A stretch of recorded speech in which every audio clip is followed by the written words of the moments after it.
2024 সালে ডামি নির্বাচন হয়েছে, আদালতে স্বীকার করলেন সাবেক সিইসি হাবিবুল আওয়াল। সাবেক প্রধান নির্বাচন কমিশনার সিইসি কাজী হাবিবুল আওয়াল আদালতকে বলেছেন, 2024 সালে নির্বাচন ছিল ডামি নির্বাচন। এটি ছিল প্রহসনের নির্বাচন।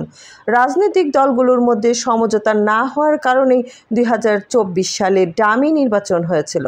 বৃহস্পতিবার ঢাকার chief metropolitan magistrate Mohammad Mostafizur রহমানের আদালতে শুনানি তার প্রশ্নের জবাবে এসব কথা বলেন হাবিবুল আওয়াল।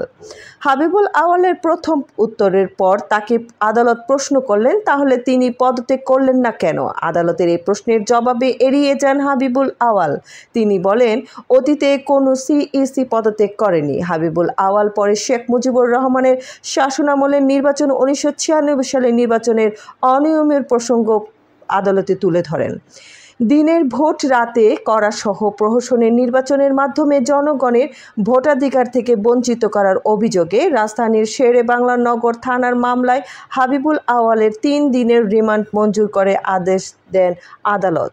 এই মামলায় তার 10 দিনের রিমান্ডের আবেদন করেছিল পুলিশ। এই মামলায় হাবিবুল আওয়ালকে গত বুধবার সকালে রাজধানীর মগবাজার থেকে গ্রেফতার করার কথা জানায় ঢাকা মহানগর পুলিশ ডিএমপি।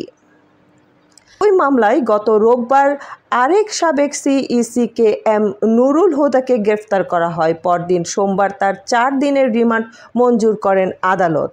প্রহসনের নির্বাচন করার অভিযোগে সাবেক 3 সিইসি সহ 24 জনের নাম উল্লেখ করে গত রোববার রাজধানীর শেরেবাংলা নগর থানায় মামলা করেন বিএনপি নির্বাহী কমিটির সদস্য সালাউদ্দিন খান।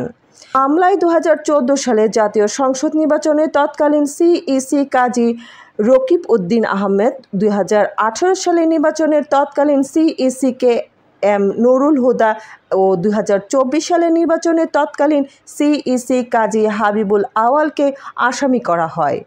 মামলায় রাষ্ট্রদ্রোহের অপরাধের ধারা যুক্ত করার বিষয়ে শেরেবাংলা নগর থানার পুলিশ আবেদন করলে গতকাল বুধবার তা মঞ্জুর করেন Dhaka chief metropolitan magistrate CMM আদালত।